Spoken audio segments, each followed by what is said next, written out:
Wine and Crime contains graphic and explicit content which may not be suitable for some listeners. Listener discretion is advised.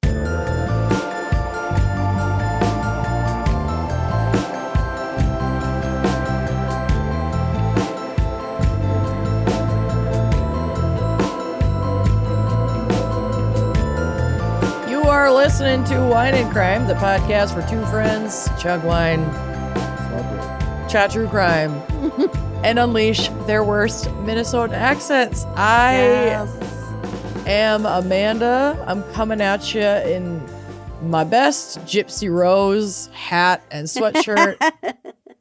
I like her like she was, am ill today, so I'm gross. I'm sorry. But it is what it is. We're here. We're doing it. You're beautiful. My hat. Do you like my hat? Yes. The sexual tension at this hockey game is killing me. Aaron got it for me. It's really good. It's very, very good. I'm Lucy. Welcome. I ate something bad for lunch and my butt's burning. I'm so sorry. That's okay. We're both doing our best. We are hanging in there and we're making that content for you. So please join Uncorked. Anyway, today we have a very special gals pick. Is this because of what your segment's going to be? Because we've talked about this. Didn't you do that drunk dive on Rosemary, like the lobotomies drunk dive? Yeah, it was for the full episode Lobotomy Crimes. Ah. But I only talk about Rosemary for part of it because that family is fucked up. Yeah, and you said, I think we talked about that in that drunk dive when you were like, we have to do a whole episode about family curses. Yeah, I so probably here we added are it to the calendar. Here we are. We're doing family curses. When you're here, you're cursed, and you're also family. The Olive Garden. When you're here, you're traumatized generationally. Congratulations. Welcome. I am very excited for my segment because while this is a famous family, there's a specific still living member of this monarchy family. Oh my God. Who is fascinating. Okay. I love her. I can't wait. Yep. So yeah, family curses. We're going to talk about the Kennedys, right? Yep. And we're going to talk about another monarchy of Monarcha.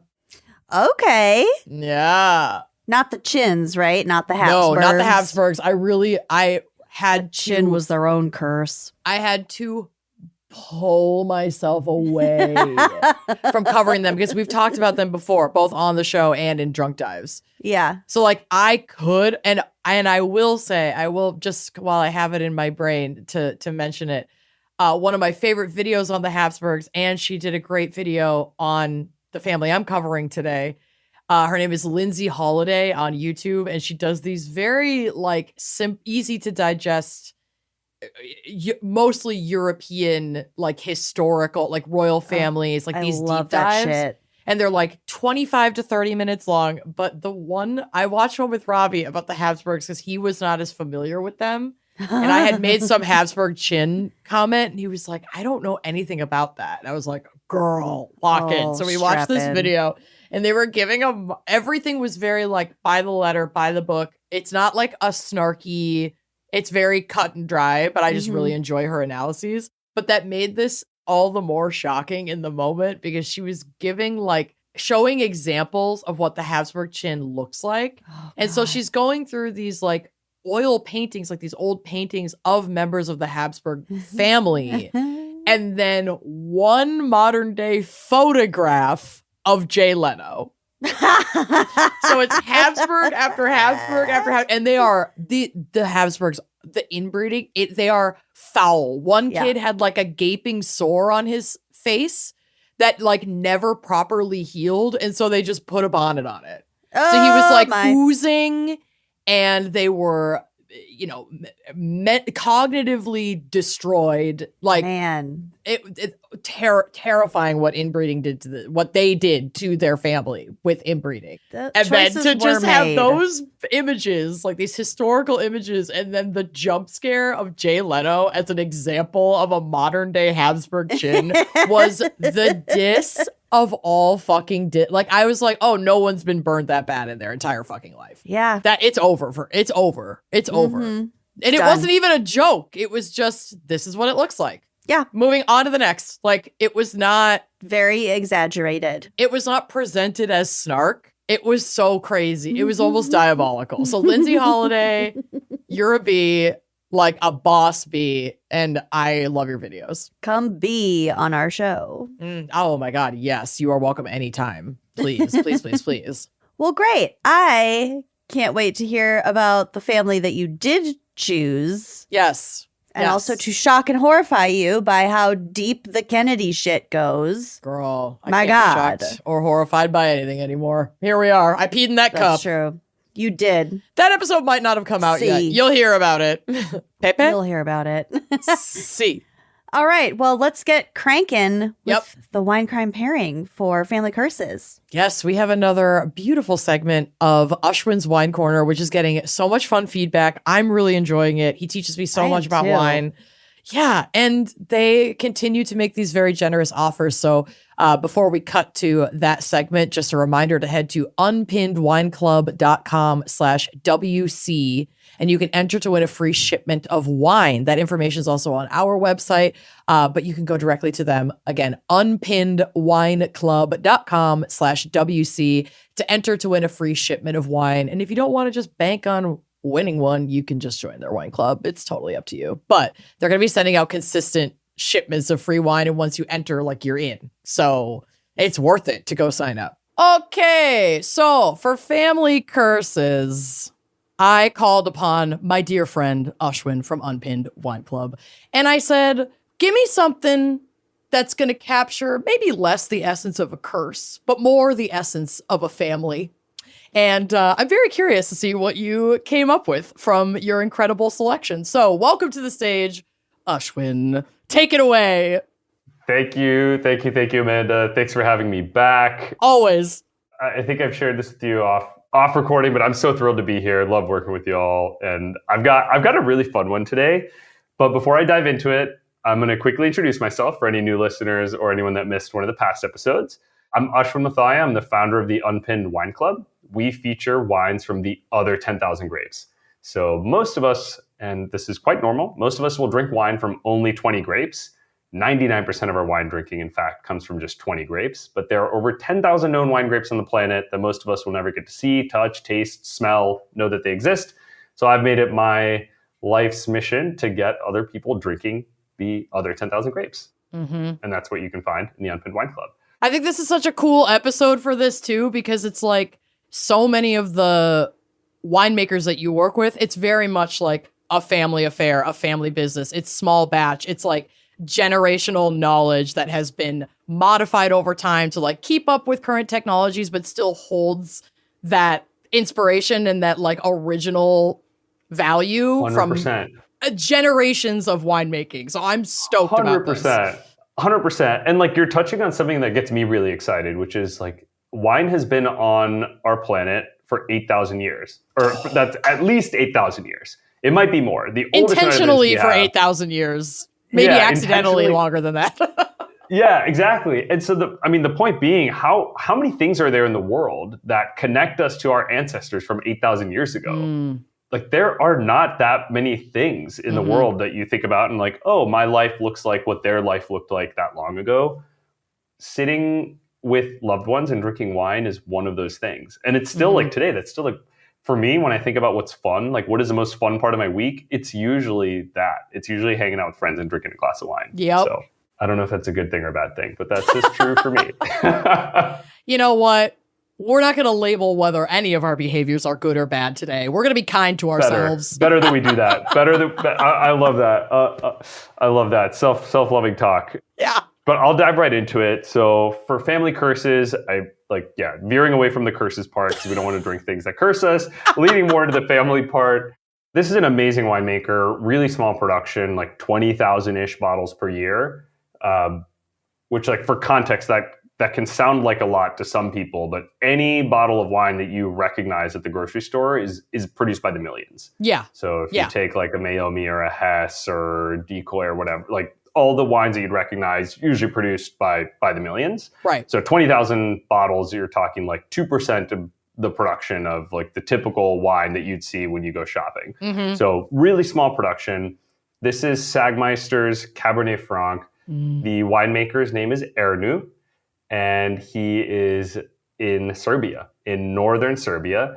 And so one of the funny things with our wine club is every once in a while we'll feature a grape that is more mainstream. So Cabernet Franc is a little bit more mainstream. It's a French variety. But how many wines, maybe I'll ask you, Amanda, have you ever had wine from Serbia before? I actually don't know if I have. And I think that's true for most people. Like, I hadn't had one from Serbia until like 2 or 3 years ago. What's the viticultural region like? I admittedly don't know much about Serbia, period, full stop. Yeah, there's some like, there's war-related trauma there, which makes it a little bit harder for winemakers to get enough, like, to like build enough momentum in the market, right? So like Serbia, theoretically, they were kind of on the wrong side of the Balkan Wars. Like the U.S. bombed Serbia. And so, the U.S. being one of the largest wine consuming countries in the world, if we're not drinking their wine, it's really hard for them to like get appeal in the market. So it's less about the quality of their winemaking and viticulture. Like they've got the climate for it. Yeah. They've got like, these like mountainous hills and regions that produce like leaner, more austere wines that are, I think, are phenomenal. But the challenge for them is less that and more like when you hear Serbian wine, maybe not you, but a lot of people, when they hear Serbian wine, they're like, ew, what? And that's what we're trying to get people to change with this one. And I think this is also why a lot of Serbian winemakers will end up planting French varieties, because they're already fighting an uphill battle trying to get people to drink their wine. That's because interesting. They're from Serbia. And so they're like, okay, let's at least make it a little bit easier by making the grapes something that people recognize. I mean, it's crazy too, because that also speaks to like colonization of winemaking in its own way, where like this region that, I mean, has likely been making wine for the thousands of years that basically every other region has been making wine, now has to focus on grapes that are easily recognizable by predominantly like Anglo white, Western people to be able to survive in winemaking. Like that's a form of colonization. That kind of shit blows my fucking mind every time. It's incredible because in wine, you end up with a lot of that, where winemakers are forced to choose between what they believe in and what will sell. And what you've got here is like a really good example of like trying to walk the line, kind of the balancing act, right? Because it's easy to be really idealistic and say, I'm just going to do everything my way that I believe is correct. And then you can't sell the wine. And then you can do that for a few years. And then all of a sudden you have to close up shop and do something else. And so I think what's been really interesting of late is finding winemakers who are like, hey, I'm true to our heritage. Like these wines are elegant and delicious, but they've got this like rustic Serbian flair, which is why I really admire Ernu as a winemaker. And Amanda, I told you this story off camera or like off recording. I'll share it with the audience here. Yes. Which is like, so Ernu and Sagmeister is the winery. Ernu is the winemaker. It was the drunkest I've ever been at a winemaker visit. So there's some decorum to like winery visits, especially when you're a wine professional. Like usually you're spitting and you're feeling each other out. And so there was that normal decorum was there. Ernu and I got introduced through a mutual friend. And so we got there and we were like, we're chatting, we're sipping, we're tasting the wine, we're spitting it out. And then I don't remember exactly when it was, but I think at one point in the night, we discovered that we're both from the Chinese New Year calendar. We're both from the year of the monkey. Yes, and wine was not enough of a great unifier. You needed your Chinese New Year connection. I don't know why. I have no idea why, but we found that connection, and then somehow we both thought it was just the funniest and most amazing thing that we then started like imitating monkeys. And I'll see if I could find these photos and share them with you, and we could like send them around on Instagram. But there's literally photos of me and Ernu making like ooh, ooh, ooh, Yep. Doing like your monkey thing. sounds and faces. And then we ended up like, there's like probably 12 bottles open on the table, which again is normal. What's not normal is that a lot of them were empty, and not because we had spit them out.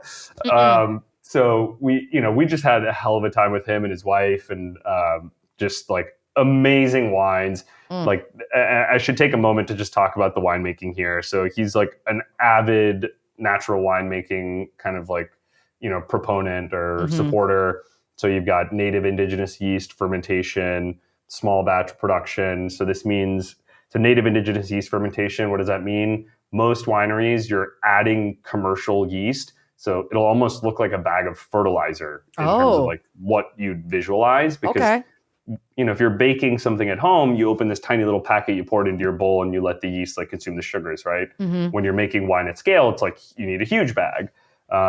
Indigenous yeast fermentation means you don't do that. You just allow the yeast that lives in the air and on the skins of the grapes to ferment.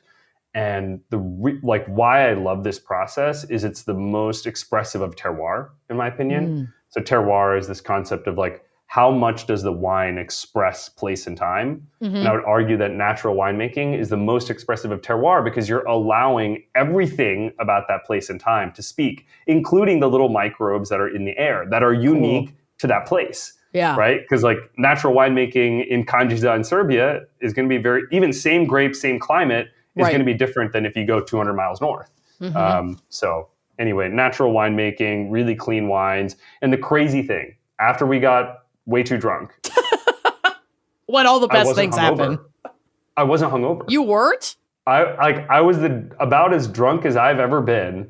And then I woke up the next morning and I wasn't hungover because there's nothing added to these wines. There are no chemicals, there's no coloring, there's no filtering, there's no like all this other shit that gets added into wine. Like none of that is there. It's basically just like grape juice that you've allowed to ferment. And so then this is not me endorsing over drinking. Like I definitely overdrank. If you want to get this wine and test this theory, we're not going to stop you. Yeah, exactly. I would be curious to expand the sample set on that theory.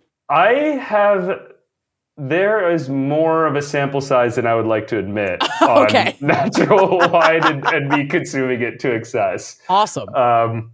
Please don't ask me how many, because he was too drunk to remember the exact numbers. It's not going to happen. But it's been rigorously tested. It's been rigorously tested. Great. Let's say that. Research, R&D, purely academic. I love it. So, okay, give us some of the just the dirty deets on this Cab Franc. What are we talking in terms of ABV and some of maybe some of the tasting notes that stuck out to you?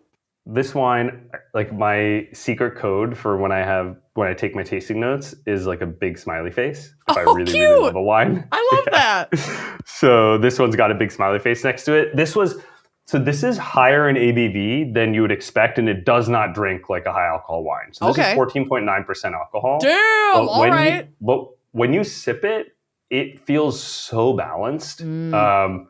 It's like you've got these beautiful, long, light tannins. So this is the compound from the grape skin that makes your mouth go dry. And it's such a unique sensation in wine because it's a liquid, but it makes you thirsty.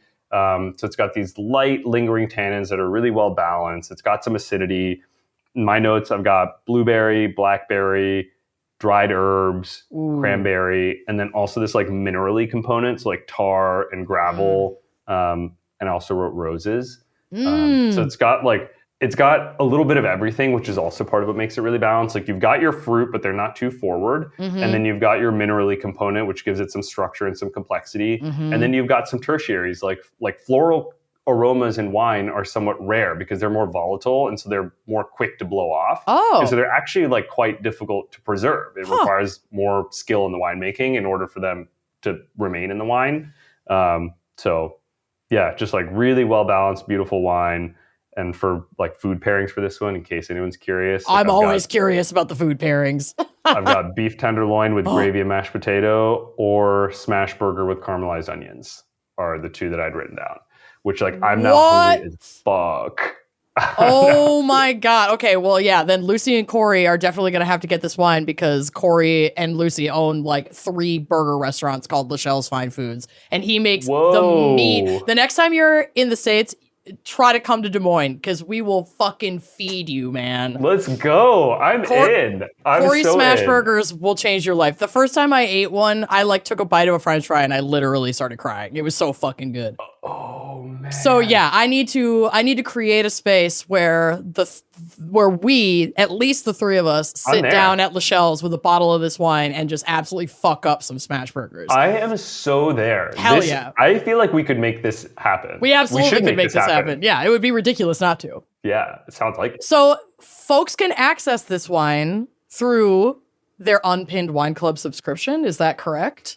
That's exactly right. So there's 2 ways you can get this wine. One is you can join my wine club, which I would love and welcome you to do. It's amazing. Can confirm. Oh, thanks, Amanda. Thank you.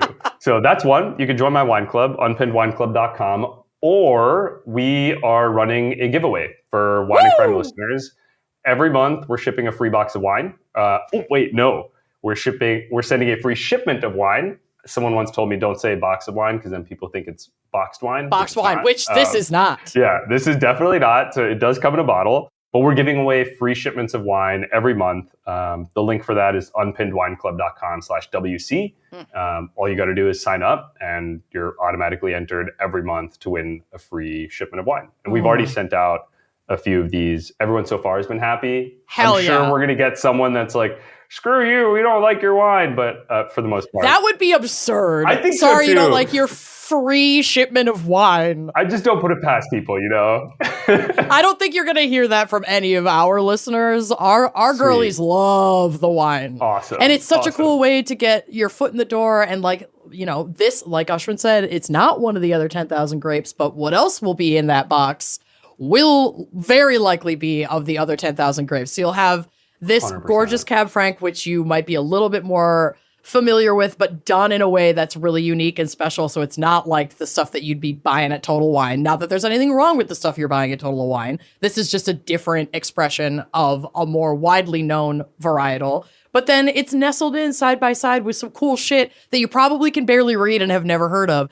And that's where being part of Unpinned is so helpful, because they're going to literally handhold you through all of these selections. They're going to give you everything you need to know. And definitely follow their Instagram, because Ashwin does these great informational videos. And as we keep saying, he's like the best sommelier that is not a huge douchebag. So you don't be like afraid to try and approach these cool new things. And we're all learning together. I've never heard of any of the shit except for this Cab Franc that he has talked about. I have not heard of a damn thing that he has talked to me about back and forth since we met. And I have really enjoyed learning so much more about it. So that's just why I am very enthusiastically continuing to invite you on the show to teach us more about wine, because I don't know. I know very little. I know some, but I don't know much. And it's been really fun to learn about. So if you enjoy these conversations and you want to dive into a little bit more of like the nerding out about some of the wine stuff without feeling like you're in over your head or you're not accepted because you're not like a wine snob,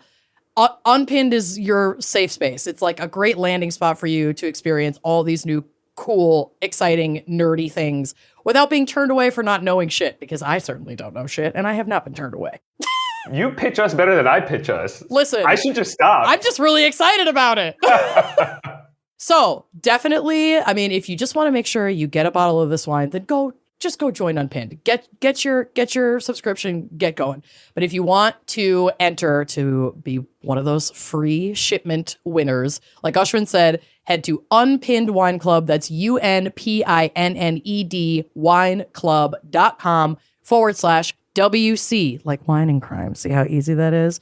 And you can enter to win a free shipment of wine. And from what I understand, like you said, once you enter, you're eligible. Like maybe you didn't get the first drawing of the month that you entered, but you're still in there next month and the month after that. Exactly. And we're doing it until I either run out of wine or run out of money. I love it. So hopefully we'd never stop, because in an ideal world, I wouldn't run out of those things, because they're both really generally important to me. But yeah. I love it. So go enter, check out Unpinned Wine Club. And thank you again, Ashwin, for joining me for this wine pairing. Thank you for having me, Amanda. Pleasure as always. See you next time. All right. With that, let's take a break to hear a word from our sponsors, unless, of course, you are a member of our Uncorked subscriber base, where you are getting these episodes as well as video episodes and bonus episodes and monthly happy hours and Lucy's book club and additional audio content that we put out every month, including a mansplaining and spooky little bitch and drunk dives. We have it all for you. There's so much. There's so much. Come join us. Obscene amount. I also really love that Supercast added that like community threads Oh, yeah. element. It's been buzzing lately. Yeah, we can like really, you can talk about episodes, you can post threads, you can respond to threads that we post. Like it's like having our own little personal Reddit. It's awesome. Yeah. Come hang Go out. check it out. Are you concerned about microplastics in your cleaning products and like everything else? Because I am, and maybe you should be too. Yet, as we reset our habits for the year, most people don't realize they're still bringing them into their homes every day. Yep. I've made the switch to Blue Land across all the cleaning products in my home, especially at the start of the year when I'm rethinking routines and trying to build more sustainable habits at home. Certified by Cradle to Cradle, Blue Land products meet the highest standard of clean. They're effective yet gentle on people and the planet. From cleaning sprays and toilet bowl cleaner to dishwasher and laundry detergent tablets, Blue Land's 100% microplastic-free, EPA Safer Choice certified formulas are safe to use around myself, my cat, my houseplants, my child. I love not having to choose between the safe option and what actually gets my house clean. Oh my God. I got a shipment of the dishwasher tablets like a week or so ago. I got Your like 2 favorite. bags of them. It was like opening my wedding gown. Like that's the level of excitement I have when I get a Blue Land box. I'm like, all my cleaning products are here. Blue Land is just the best. They're on a mission to make it easy for everyone to make sustainable choices. I know it's really overwhelming to like feel like we're taking on the onus of all of this, but this is one easy switch that you can make. They believe that hardworking clean products can be the norm and not the exception, so that you can do better for your family and the planet at the same time. And let me tell you, this stuff works. You might think that like these safer products that don't have all the wild chemicals that you can't pronounce in them won't clean your house. Take it from one messy gal to all of y'all. They will. They do a really, really good job while also being independently tested to perform alongside those major brands. So like you don't have to just take it from me, but I can give you that firsthand account that baby, they work. And their formulas are free from dyes, parabens, and harsh chemicals. So Blue Land, like Lucy mentioned, is a certified B Corp and certified cruelty-free by Leaping Bunny. Their formulas are EPA Safer Choice certified, and many have received the Gold Material Health Certificate from Cradle to Cradle. So this is like legit. They are giving out awards for how good this stuff is. But you don't have to just take it from me because Blue Land is trusted in over 1 million homes, including mine. The dishwasher tablets are one of my favorites. I'm really rough on my dishes. And I'm telling you right now, these perform so well. I'm talking on like baked on, burnt on stains. You don't have to add a rinse aid. My dishes come out squeaky clean. We also use the laundry tablets, which my husband and I both have sensitive skin. So I really love this because they do lift out those really tough stains. We're talking like grass stains, food stains. You know I'm a messy eater, while also being hypoallergenic and safe for sensitive skin. So I love that. I have a really nice, like gentle scented one that I'm obsessed with.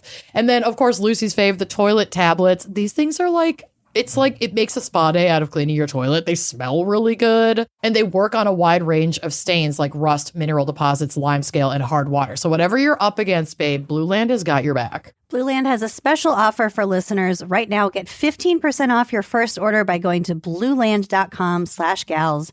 You won't want to miss this. blueland.com/gals for 15% off. That's blueland.com/gals to get 15% off. This episode is brought to you by IQ Bar, our exclusive snack sponsor. IQ Bar is the better-for-you plant protein-based snack made with brain-boosting nutrients to refuel, nourish, and satisfy hunger without the sugar crash. I love these things. Yeah, they're real good. Yeah. IQ Bar's plant protein bars are packed with high-quality ingredients to help you stay physically and mentally fit. I have a real problem with eating breakfast in the mornings. So getting some protein at the beginning of the day it makes a huge impact on just my You're functioning. my like attention in the mornings. The days when I don't have breakfast, it's very apparent. Yeah, same. So having a box of IQ bars in my pantry is a very, very good thing. They have 9 amazing flavors, including mint chocolate chip, chocolate sea salt, that is my favorite one, banana nut, Yum. Amanda's favorite. Oh, no, you like the lemon mine's blueberry. the lemon blueberry. Yeah, I mean, I do love the banana nut. I will not say no to the banana nut. They I got won't kick the toasted- banana nut out of bed. No, definitely not. Toasted coconut chip and peanut butter chip. Like, don't be afraid of like, oh, a plant protein bar. Like, this is going to it tastes really good. So good. I look forward to it.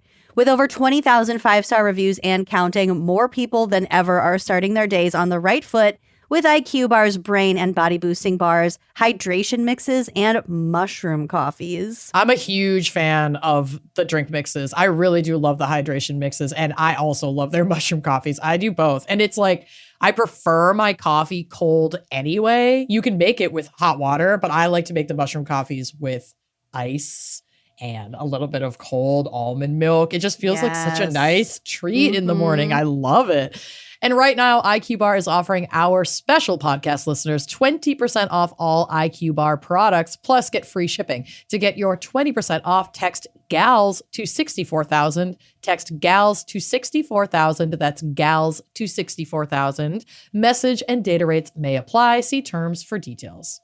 If you're waking up with jaw tension, maybe a headache, maybe like a weirdly dry mouth, you might be clenching your teeth while you're sleeping and not even realizing that you're doing it.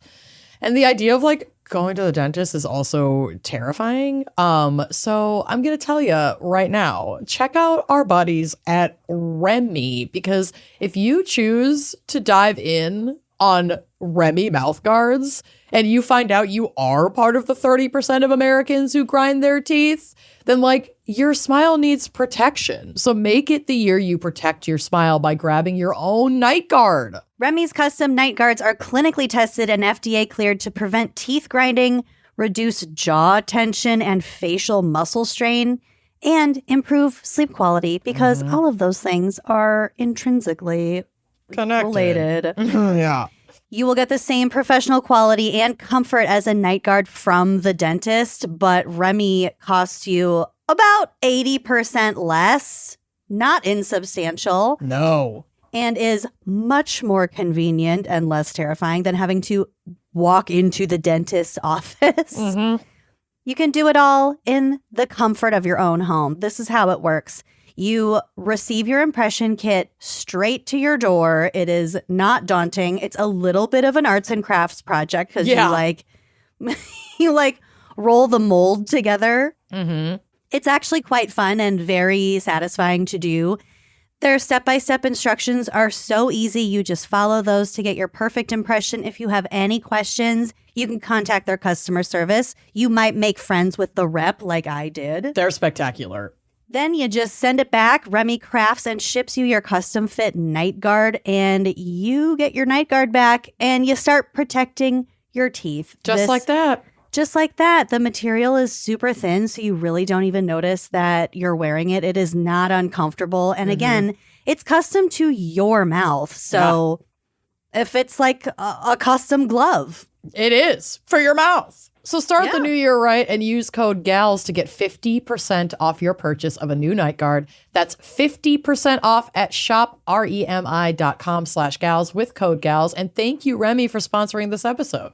Confronting high credit card debt can feel scary, but the good news is, if you owe $10,000 or more in credit card debt, financial relief options are now available. National Debt Relief is currently offering debt relief designed to reduce what you owe and put you on the fast track to becoming debt-free. If you qualify for debt relief, you may be able to pay back less than what you owe and save thousands of dollars. Just visit nationaldebtrelief.com. Imagine only paying one low monthly program payment you can afford and saving money as you become debt-free. National Debt Relief has already helped bring debt relief to over 550,000 U.S. consumers, earning thousands of 5-star reviews and an A+ rating with the Better Business Bureau. You're stronger than your credit card debt. Let today be the day you start turning things around. Take the first step and visit nationaldebtrelief.com to see what debt relief you may qualify for. That's nationaldebtrelief.com.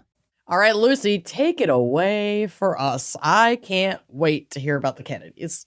Yeah. Okay. It's a lot. Well, there's a lot. And first, just a little bit of background and kind of psych, I guess.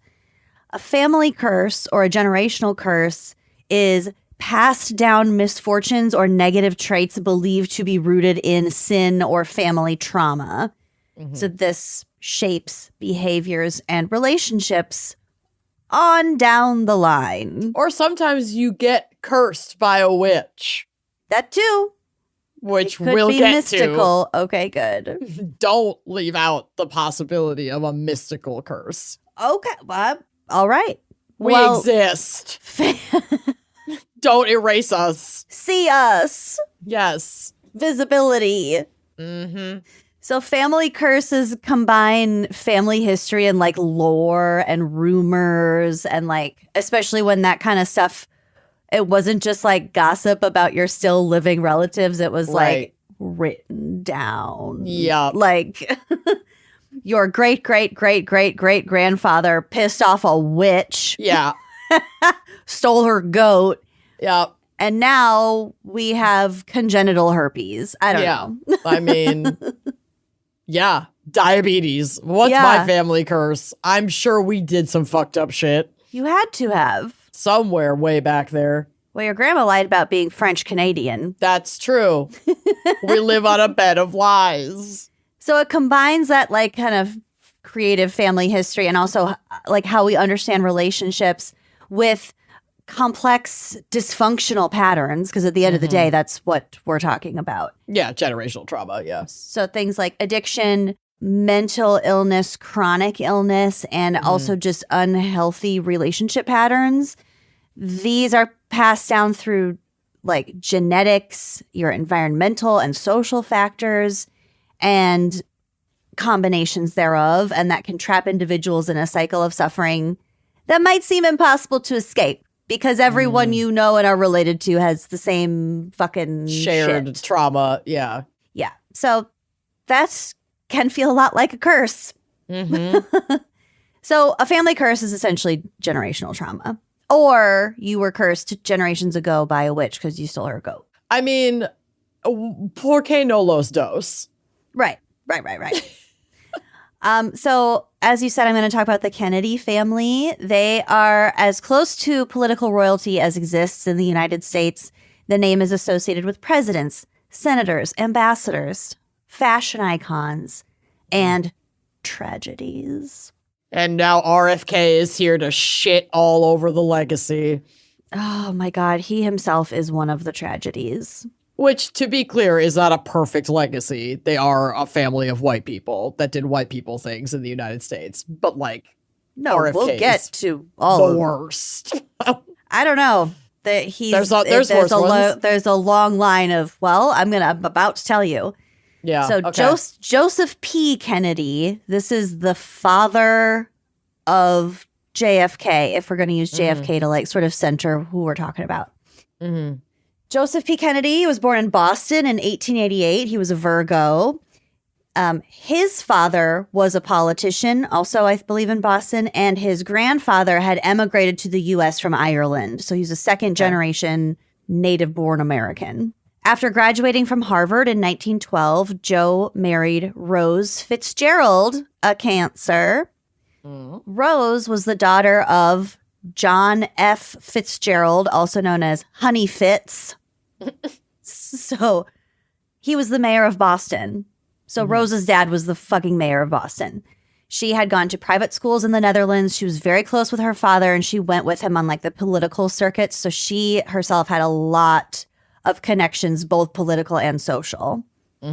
So Joe marries her. Joe is a very ambitious man. And I think that if there is a Kennedy curse, some of it could be chalked up to like old Joe's shenanigans in the 1910s and 20s. So this is from Encyclopedia Britannica. Kennedy was a freckled, vigorous man whose horn-rimmed spectacles gave him a slightly owlish look. He was a bank president at age 25 and a millionaire at 30.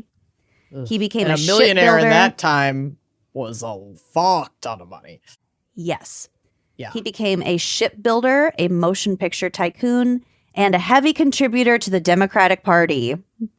Many have accused him of having traded in bootleg liquor during Prohibition. Who didn't? Who didn't? Victimless crime, but also like taking advantage of political situations for your own Personal benefit he would later be a politician. In 5 years, so between 1919 and 1924, as manager of the stock division of Hayden Stone and Company, which was an investment banking firm, he mastered the art of stock exchange manipulation. Okay. So it was shady trading practices. Yep. It's giving Wolf of Wall Street. Yeah. Striking out on his own, he became a brilliant plunger in the bull market of the 1920s. He retired early in 1929, having acquired enough capital to establish a $1 million trust fund for each of his children. So that set all of them up to be pretty successful as well. Yeah. Nepo babies to the max. Then, as chairman of the Securities and Exchange Commission between 1934 and 1935 under Franklin D. Roosevelt, Kennedy outlawed the very speculative practices that had made him rich in the first place. So I got my bag. Now y'all can't do this anymore. And then he's the chairman of the SEC, and he's like, nope, pulling that rope, illegal. Pulling that rope back up behind me. He became chairman of the United States Maritime Commission, and in 1937, the first Irish American to serve as the U.S. ambassador to Great Britain. And then he fully retired in 1940. By then, his wife Rose had popped out 9 fucking kids. Yeah, they had a lot of kids. And more, because there was a stillbirth and a couple miscarriages too. Okay, in order, we have Joseph P. Jr. So, of course, the oldest JPJ. was a boy, and he's a junior. Then we have John F., the president, Rosemary, Kathleen, Eunice, Patricia, Robert F., Bobby, Jean, and Edward, Ted. So I did the math. Rose was pregnant or actively raising babies for 17 years. No. Their family was very active. They sailed, they played football, tennis. They were very competitive. They were very like waspy, but the Catholic version. Wasky. Sure. But the parents' primary goal for their kids was to prepare them for public life. Like they were going to be politicians, or they were going to marry politicians or other influential people. Prominent. Yeah. The sons were basically expected to become politicians, as I said, and the daughters were ready for marriage to distinguished men who would become, quote unquote, naturalized Kennedys. These kids were not going to blend into a different family. They were going to recruit people who would make good Kennedys. It's what like the Huntsbergers and the Gilmores on Gilmore Girls want to achieve. You've and lost some me, people but I trust listening you. will get that. Yes. Okay, I'm okay. Like when the Huntsbergers didn't think Rory was good enough for Logan because she's just a Gilmore. And Logan is meant for big things. It's like the Capulets and the Montagues. Yes, tale as old as time. Okay.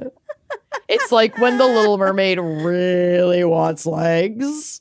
Yes. And so she Do you gets give up the voice? I don't ask much. Just your Voice for legs? Yeah. She doesn't I'd do talk it. much. I'd do it to get railed by Prince Eric. Hell yeah. I mean, I don't blame they her. were great legs, too. One flip of her fin. But she had a beautiful voice. Go get your man. Who cares what it costs? And He's worth it for Don't sure. underestimate the importance, of body language. Yeah, we got to get June into Little Mermaid. She needs to become obsessed with Ursula like I was when I was a little kid. We've watched it before. Currently, she's on Lion King, original Lion King, and I love it. Okay.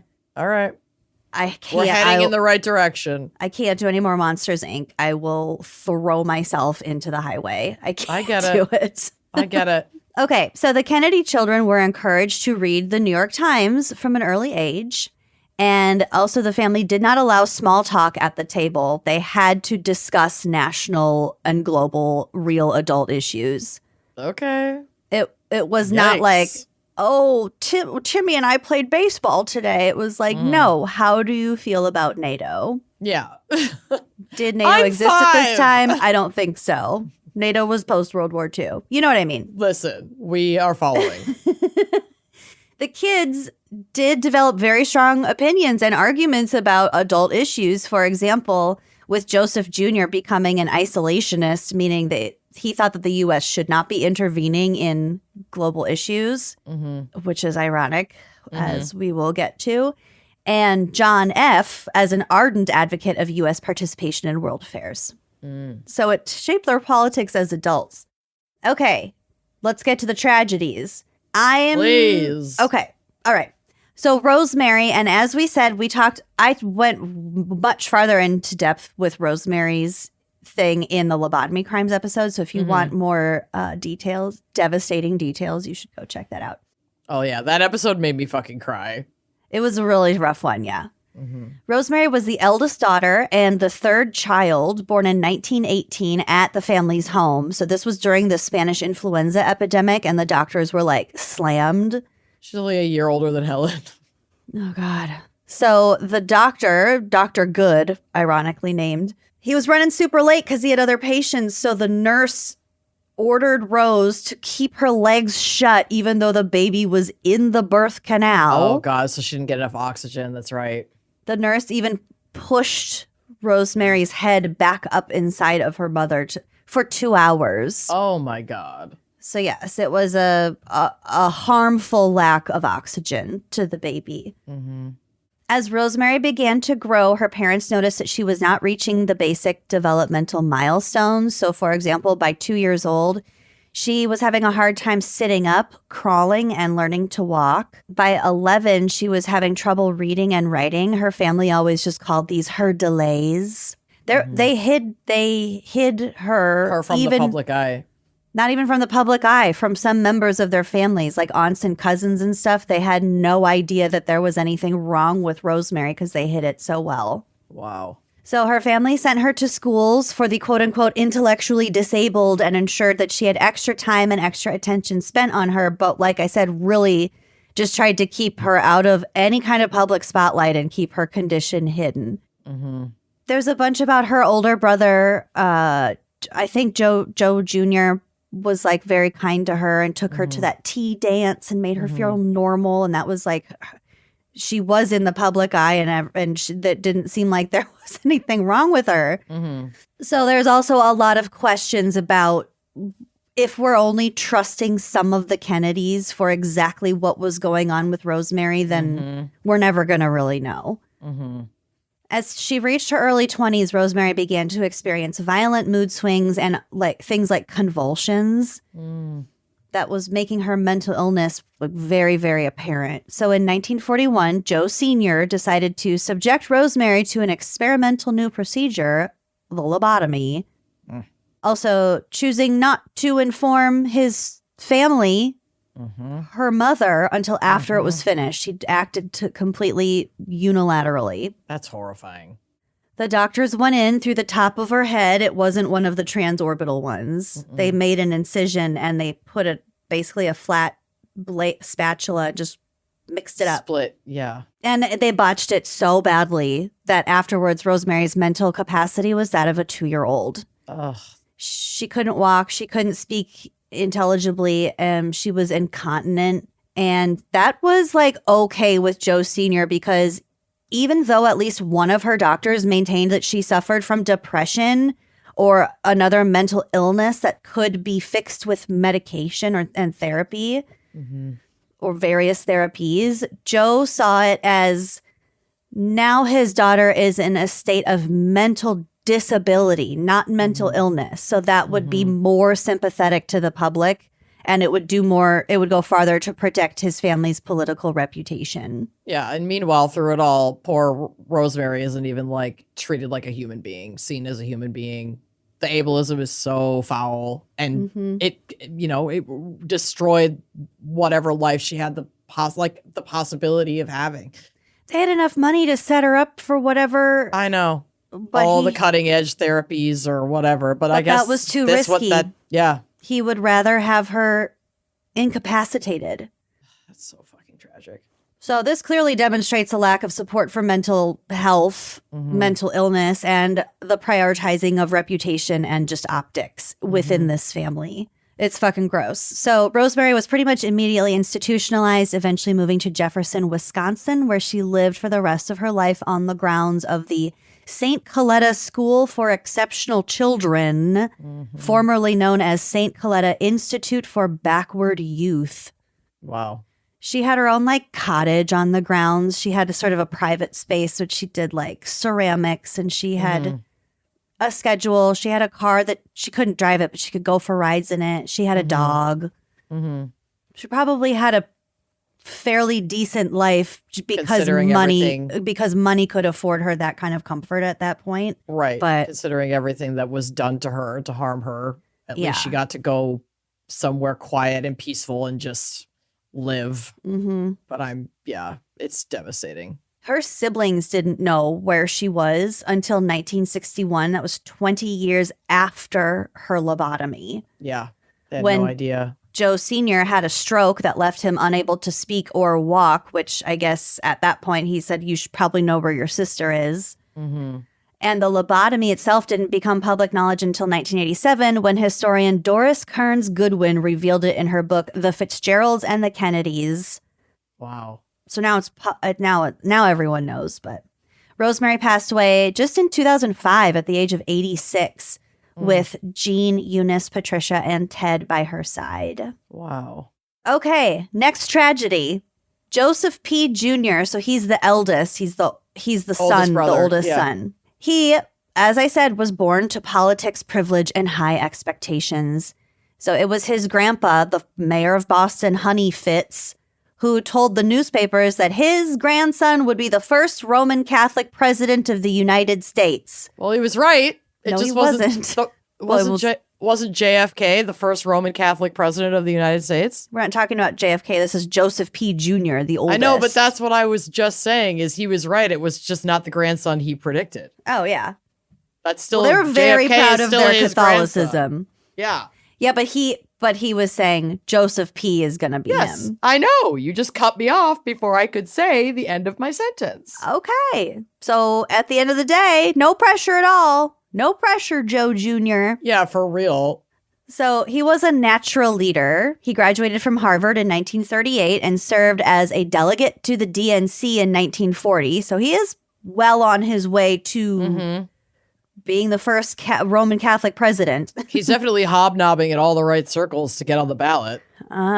Despite his dad's wish that none of his kids go into the military, Joe Jr. saw it as a way to pump up his political resume. So he enlisted and became a pilot during World War II. Hell of a time to do that. Flying missions in Europe and earning the respect of his squadron. He was like very highly praised for his bravery and his, army ship. Service. On August 12, 1944, while piloting a B-17 bomber on one such mission, the explosives he was supposed to drop exploded prematurely, killing him and his co-pilot. He was only 29.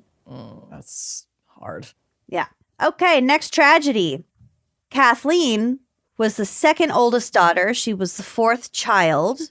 She was born in 1920, a Pisces. Her nickname was Kick because of her, quote, irrepressible nature. Okay. So she was a Spitfire. She was a real kick. She was a real kick. She was especially close to her older brother, John F., a.k.a. Jack. All of his siblings called him Jack. That was so common back then. My grandpa was a John, but he was raised alongside his cousin, who was also a John, as far as I remember. And they were very close in age. And Jack was like a super common nickname for Jonathan. So he went by, the cousin, I guess, went by Jack.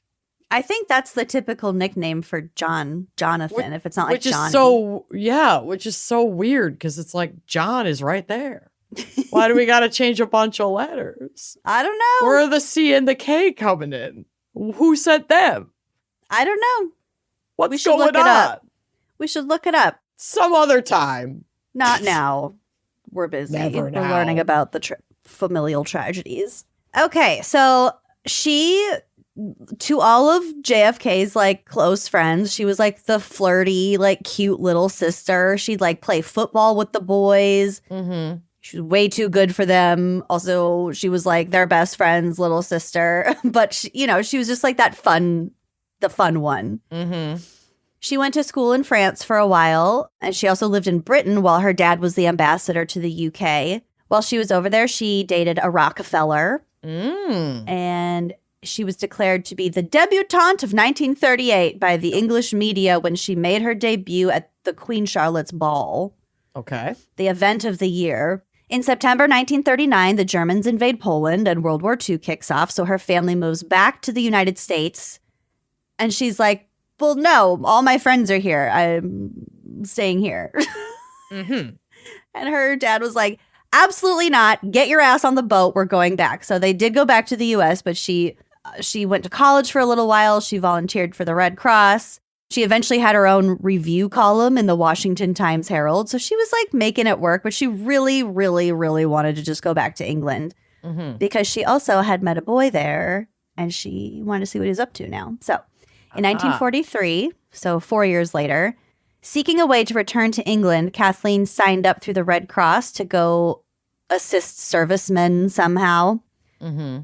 During this time, she began a romantic relationship with politician William Cavendish, Marquess of Hartington.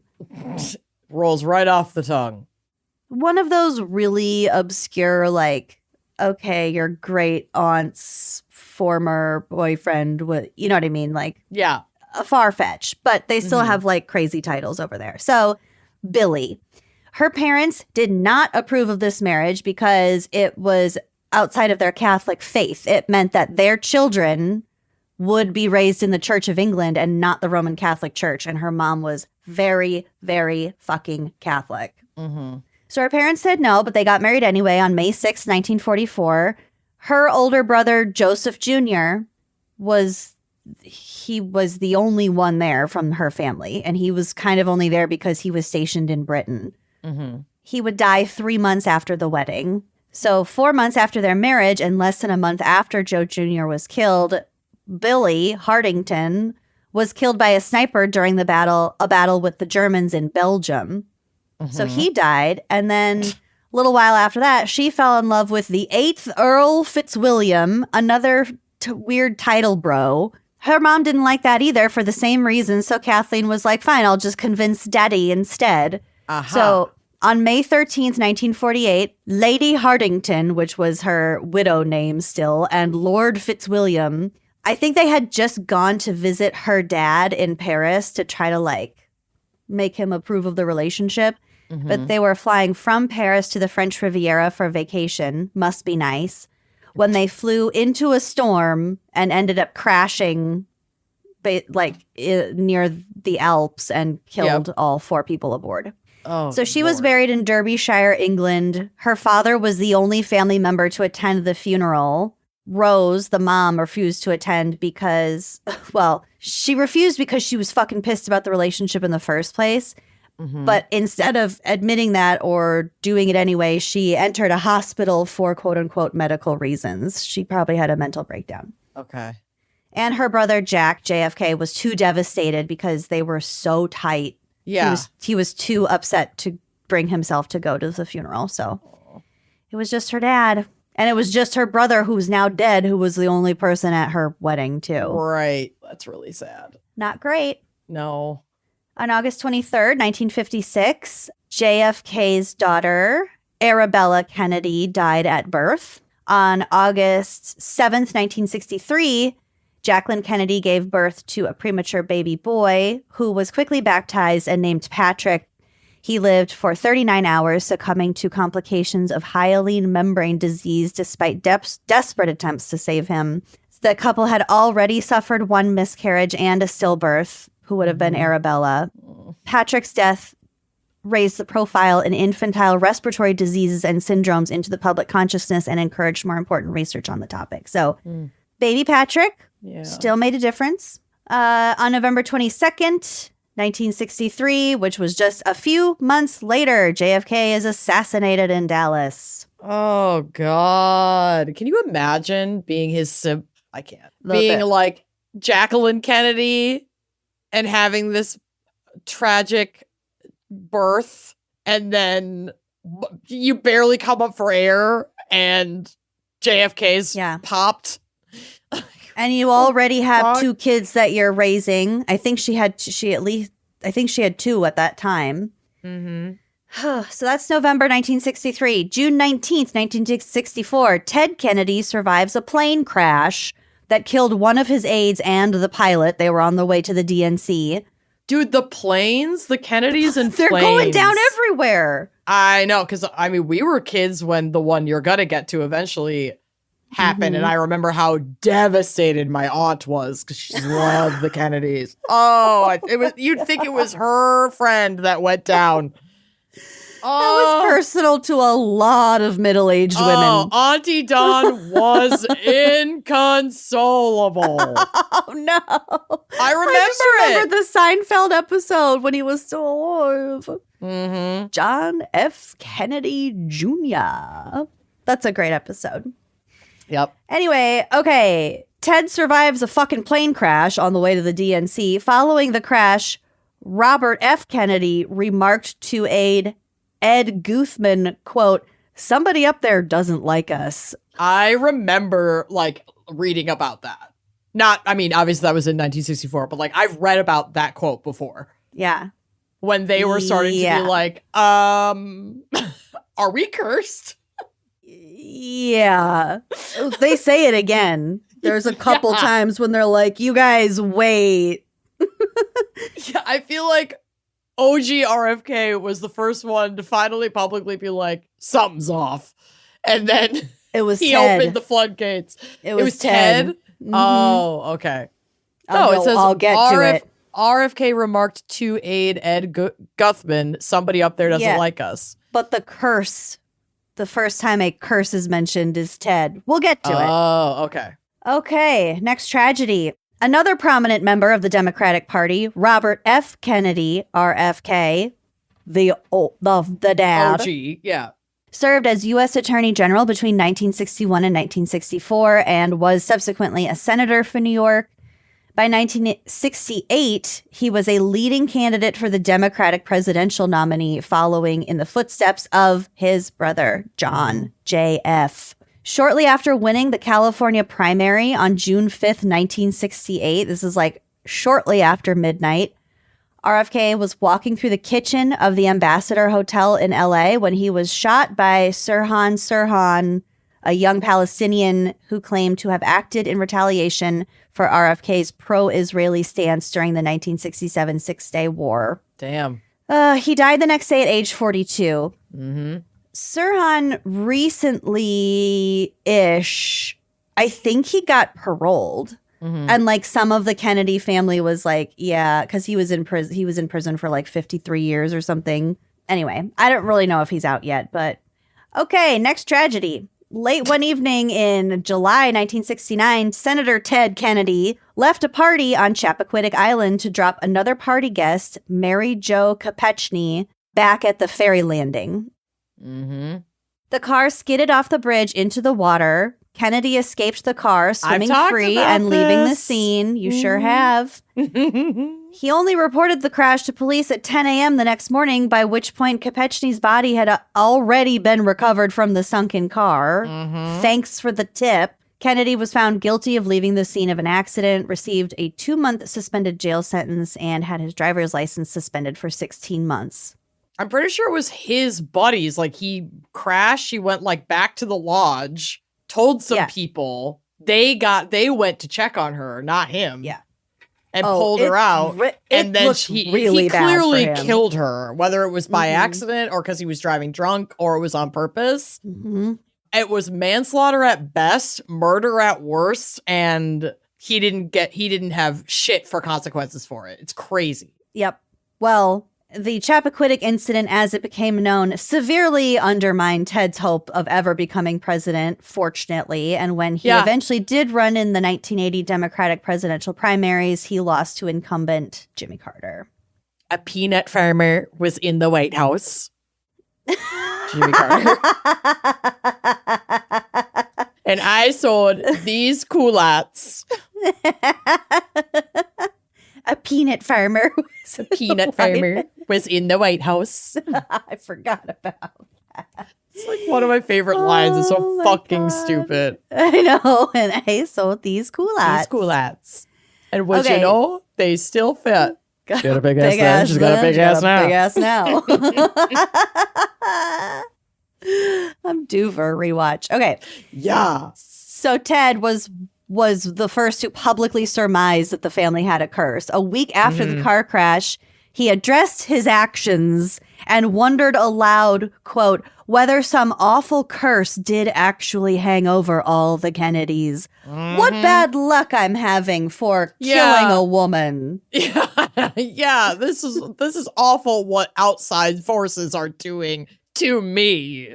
This is not the only car accident that severely injures a female passenger, by the way. We'll get to it. No, it isn't. No, it isn't. Well, maybe it's a tragedy. Maybe it's karma. In 1973, Ted got bone cancer and had to have his leg amputated.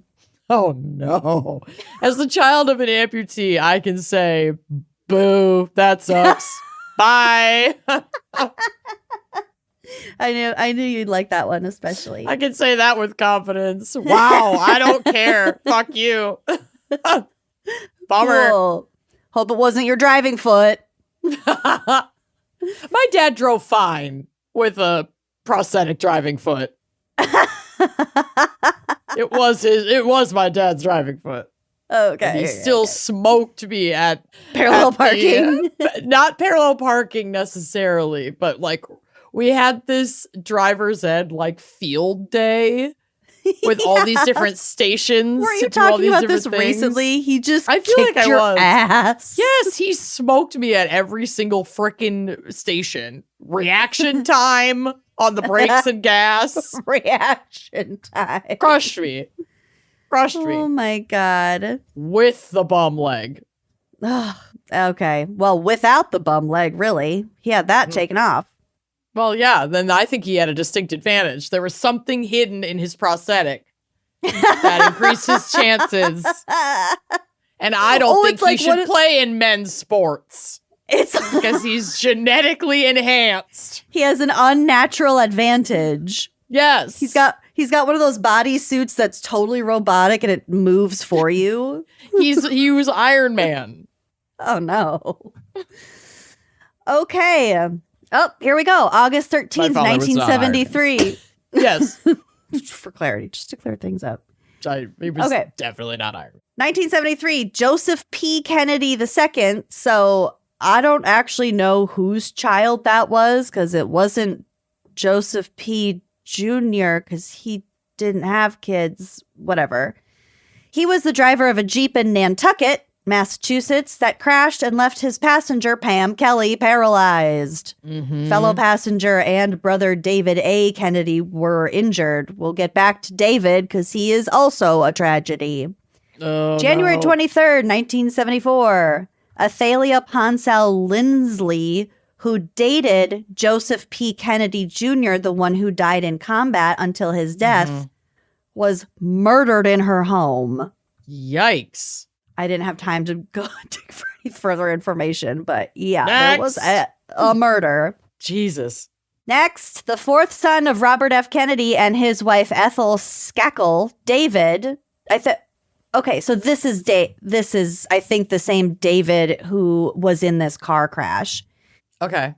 So as a boy, David nearly drowned, but his father, RFK, saved his life.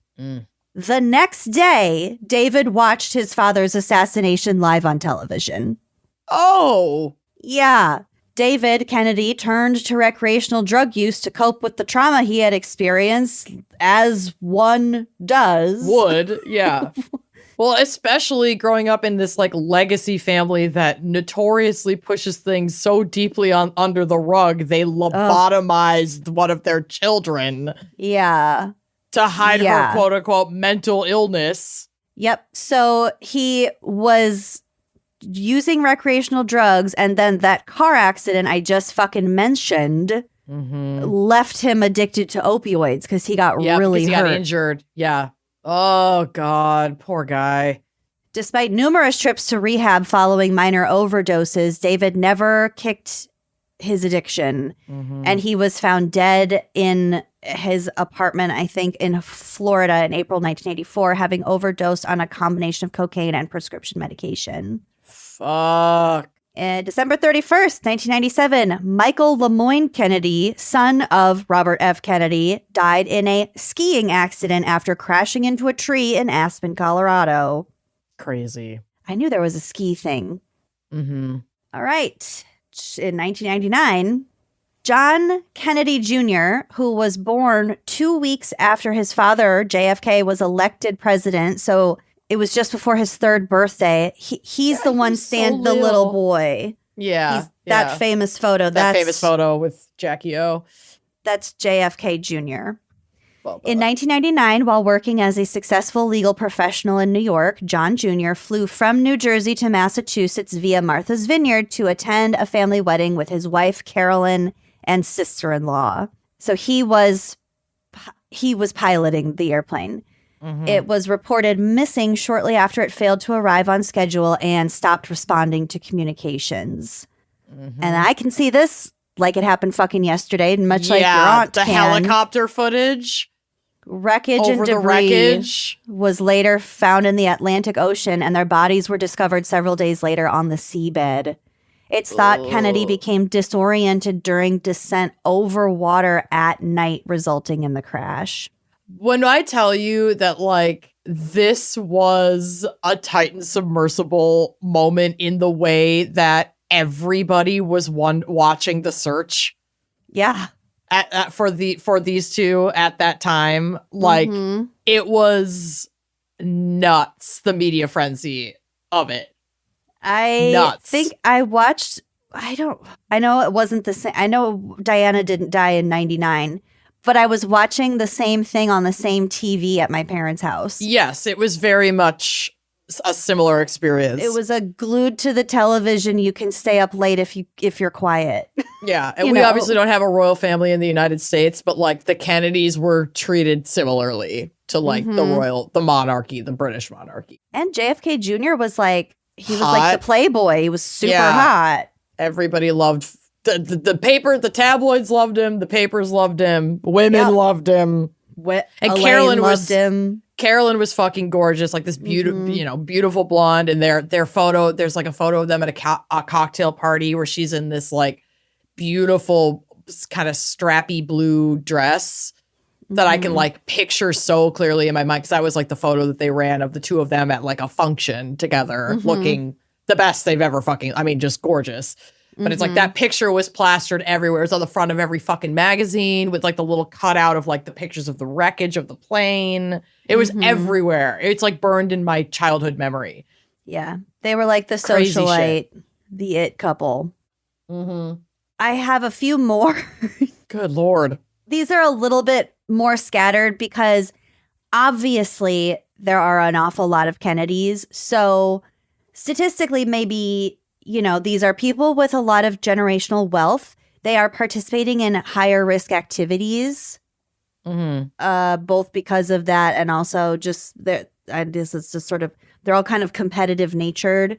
And just having so many people in a family, like shit is going to happen, but it's just wild. So I'm just going to rattle off these last few. May 16th, 2012, Mary Richardson Kennedy, wife of RFK Jr., dies by suicide at her home in Bedford, New York. August 1st, 2019, Saoirse Kennedy Hill, granddaughter of RFK, died of an accidental drug overdose at the Kennedy compound in Hyannisport in Massachusetts, which is beautiful, by the way. Yeah. April 2nd, 2020, Maeve Kennedy McKean, granddaughter of RFK, disappeared with her 8-year-old son Gideon during a short canoe trip in the Chesapeake Bay. Their bodies were recovered from the bay later that week. Autopsies revealed that both had accidentally drowned in the turbulent and chilly waters. 8 years old. That's so sad. That's really sad. And then December 30th, 2025, Tatiana Schlossberg, granddaughter of RFK, died at 35 years old following complications with acute myeloid leukemia. In publicly announcing her diagnosis in The New Yorker just a month earlier in November, Schlossberg wrote that, quote, "I have added a new tragedy to my mother's life, to our family's life, and there's nothing I can do to stop it." Oh, that gave me chills. I know. Oh, that's fucking sad. I know. It's all sad. It's just like punch after punch, really. Damn. Well, so there is more, but like, at what point is it kind of becoming a reach when you're calling it a family curse, you know? right. So that was enough, I think. I think that was plenty. Great. Cool. Mine's not nearly that deadly. It's more about just like shitty relationships, which makes it a little more fun. So Yeah. let's take another quick break to hear a word from our sponsors, and then I'll traumatize y'all less. Love it. So for my case, we're going to the glittering sun-drenched cliffs of Monaco, which I think at the top I said Monarca because obviously I have ice on the brain, and monarchy, Monaco, Monarca. I got confused. You did say Monarca. I thought you meant Mallorca. Mallorca, no. But it's Monaco. really Monaco. Okay. Yes, I'm we glad got there. we've It's fine. It's called the Weave. Yes. So Monaco is a small, kingdom. Haven for yes. tax haven. It has become such, and there's like a pretty specific point in this royal family because it's been ruled by the same family of monarchs Oh, shit. since like the 1200s. Whoa, cool. I guess that's cool. I mean, it's just like It's so crazy. interesting. Yeah, it's fascinating. So it has become a place of unimaginable wealth, Hollywood glamour, and like I said, a royal family that has ruled for over 8 centuries. Is it a country? I mean, Monaco? I think so. I mean, it certainly was. It's really small, I think. It's tiny. It's a principality. It's a sovereign city-state, Oh, like the Vatican. like Vatican City. So Okay. it's, I think over time it has, I think at one point it was like like a small landmass, like a country. Well, yeah, they've ruled it for so long before Yeah. countries were Yeah, even a now thing. it's just like Vatican City, but for rich people, which, Got you know it. what? Respect. Fine. Whatever. They don't have any like power to do a whole lot, I guess, except Yeah. to harbor people's tax money, but like, whatever. It's a fascinating place that exists. How on earth? I don't know. But behind the Mediterranean facade of the House of Grimaldi, so that's the family that's been ruling over this sovereign city-state, lies a dark legend that has persisted for 700 years. Oh, It's a story of unhappy marriages, sudden deaths on occasion, and a witch's curse there that we go. that some say continues to haunt Europe's longest ruling dynasty. So we got to travel back to the 14th century, and while the Grimaldi family was founded in 1160 by a Genesee statesman named Grimaldo, the dark cloud began with one of Grimaldo's descendants, Prince Rainier I, Okay. who I think came to power in the 1200s. Okay. There are 2 primary versions of the legend of Prince Rainier I. The most famous story claims that after Rainier I won the Battle of Zyritsky, he kidnapped and raped a Flemish woman after, dominating her land or whatever. Yeah. In her quest for revenge against him, she is said to have proclaimed, quote, "Never will a Grimaldi find happiness in marriage."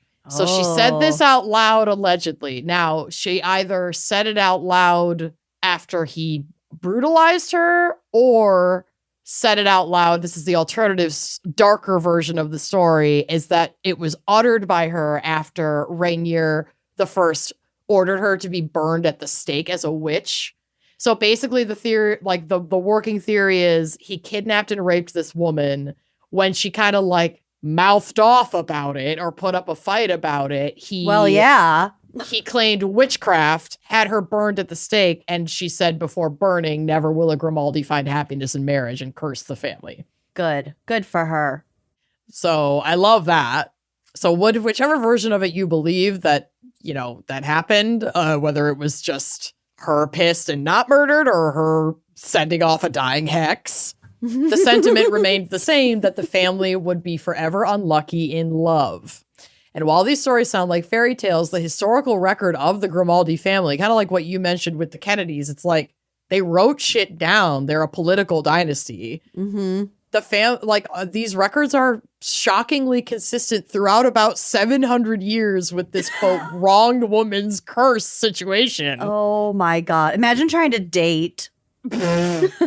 Girl, we'll get to the dating. So even if it is a lie, the family has just stuck to it, been like, yup, fucking Rainier the First fucked over that lady, and now all of us are screwed. That's been the family story for a long fucking time. It seems a little bit defeatist to me. I know, but let him have it. It's hilarious. Long before the modern era, the Grimaldis struggled with domestic stability. Prince Louis I, for instance, married Catherine Charlotte de Gramont, who eventually left him to become the mistress of King Louis XIV of France. She was like, this is going nowhere for me. I'm going to hitch my wagon to King Louis XIV's star because shit's like going on over there. Yeah. Moving into the 19th and early 20th centuries, the pattern continued. Prince Albert, yikes, the first, marriage to Lady Mary Victoria Hamilton lasted barely a year before she fled Monaco permanently. These men are just like so foul that these women are like, I tried. I have to go. You know what? Not worth it.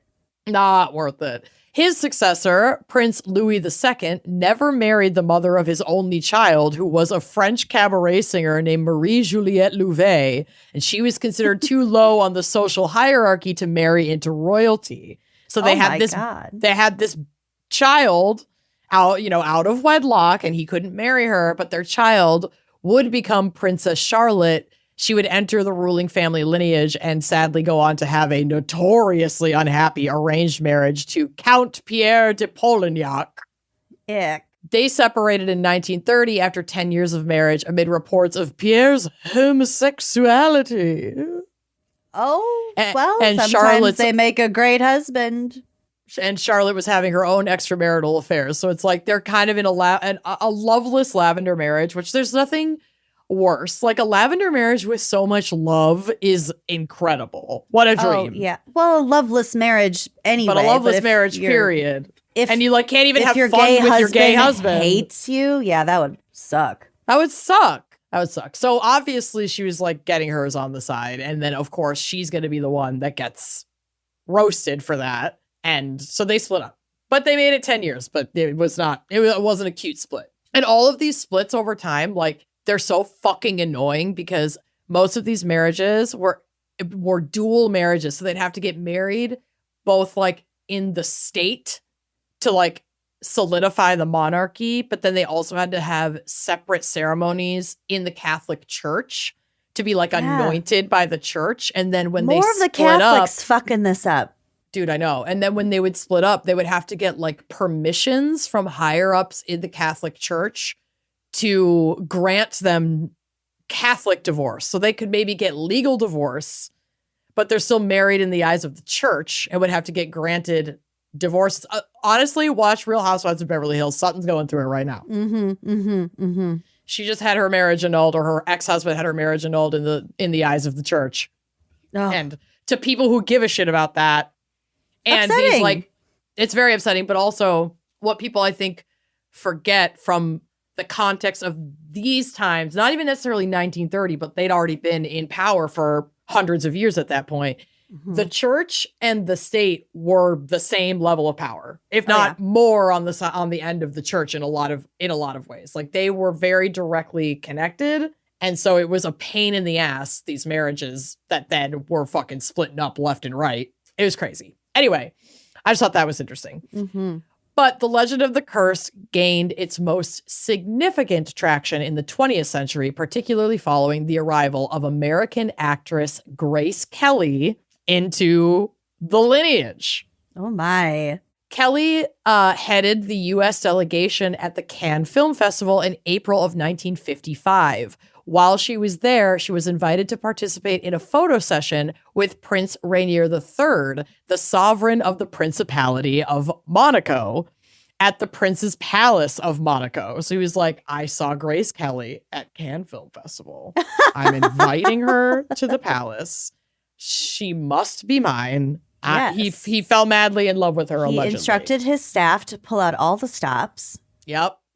After a series of delays and complications, she finally met him at the palace on May 6th of 1955. And after a year-long courtship described as containing, quote, a good deal of rational appraisal on both sides. Whatever that Talk means. about heated rivalry. This is so hot and romantic. They married on April 19th, 1956. So they courted transcontinentally for a year, which really meant they were like chatting back and forth, visiting on occasion and going, how can we both get our bag for getting into this marriage? Like what's in it for you and what's in it for me? And then they got married. It was an administrative arrangement. Yes, but people went nuts for it. She was like the OG Lady Di. Her wedding to Prince Rainier III was viewed as a global fairy tale. Newspapers were talking about it. It was huge. Everyone wanted to know what she would. I mean, Grace Kelly. It's Grace fucking Kelly. She was an icon. And like she and Lady Diana did become friends, like later on in her life. Oh, I love that. Kind of followed in her footsteps, but it was a fairy tale with a tragic ending. However, first of all, right after the marriage, she and the prince embarked on a month-long yacht cruise around the Mediterranean, and they found out, allegedly, that they had very little in common. Oh, no. And, didn't... Nothing like a month-long boat trip to figure that out. Yeah. And I guess she was like, well, I'll tough this out. And he was like, I'm going to start cheating on you immediately. So they get back to dry land, and he just, starts having extramarital affairs.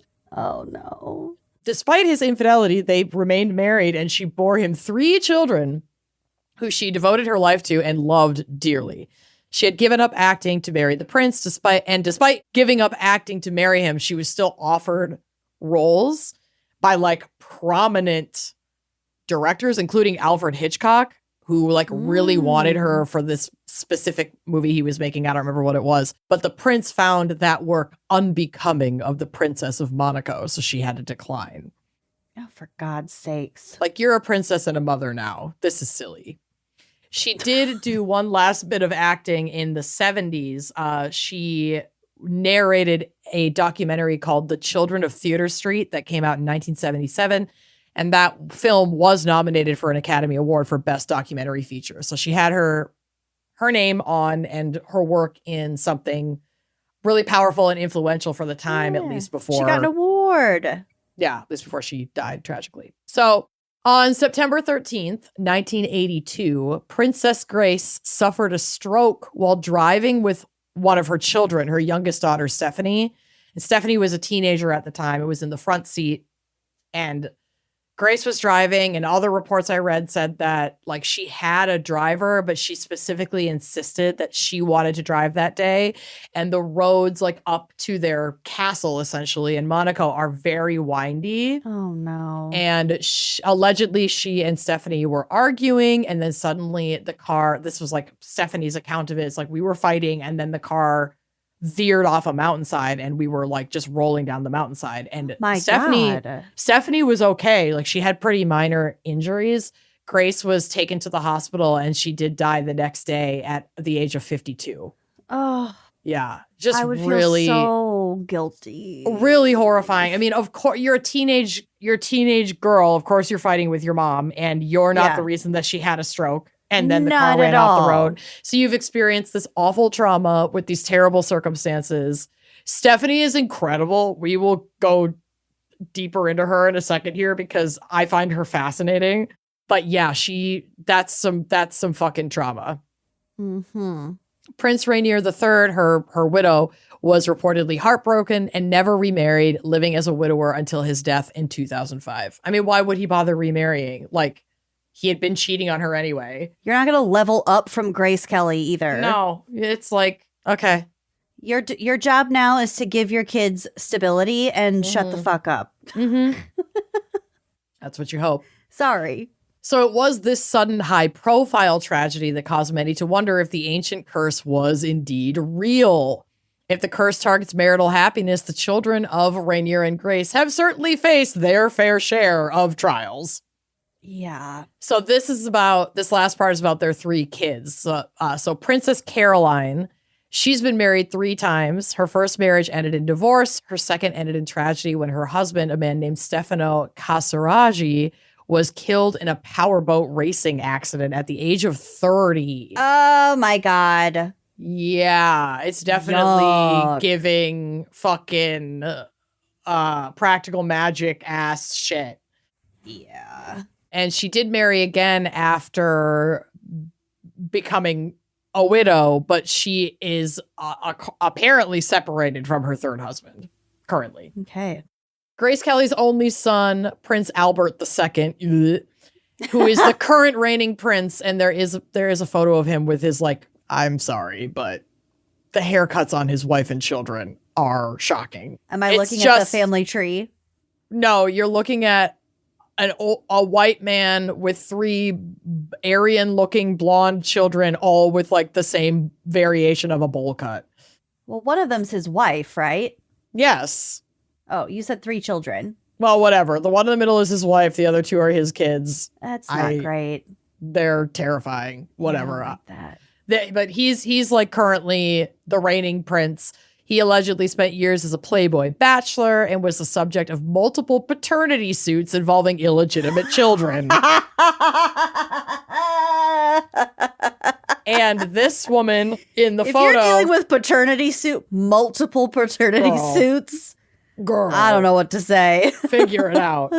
Gotta get your shit together. But his current wife and children, that's not his first wife. I think that's his second wife. So he had another wife in 2011, and she was South African Olympic swimmer Charlene Whitstock. And there were mega rumors of an unhappy relationship with them. And that peaked when Princess Charlene spent an extended period in South Africa due to medical procedures and missed their 10th wedding anniversary. Oh. No, wait, so she is his current wife. Sorry, she is his current wife. I got her mixed up with somebody else. But yeah, it's like, yeah, they look really happy, but she apparently like bailed on their 10th wedding anniversary to like have a nip and a tuck instead of spending time with him, and people are already suspicious of them being unhappy and abiding by the curse. But okay, so finally, Princess Stephanie. Holy shit, what a boss. Okay. I'm excited. Princess Stephanie has seen a succession of tumultuous relationships, including a brief marriage to her bodyguard and another to a circus trainer. Oh, love it. Both of which ended in divorce. So we have to pivot and talk about her a little more than the other kids because she's my favorite. She's fascinating. She had romantic connections to a lot of famous royal and political folks in the 90s, but was also known to have dated Rob Lowe. So she ended up having 2 kids with that bodyguard that she eventually married. They had their kids before they got married. Okay. And then they got married after both kids were born, and then they were only married for a year and divorced. They got married in 1995, and they got divorced in 1996. Incredible. Then in 1998, she has another baby, but it's not on the birth certificate, and she wouldn't say who the father was. But it eventually slips out that it's another guy who was head of her private security team. So she's like got a thing for her bodyguards. I guess so. They don't get married. And because they never got married, her third child, a daughter, is excluded from the monarchy line of succession. Oh, So that was a for little bit God's of a sakes. scandal. Yeah. Then she enters her circus era. In 2001, she began a relationship with a married elephant trainer named Franco Gni. Ooh, that's hot. And she Not the married moved- part, but Right.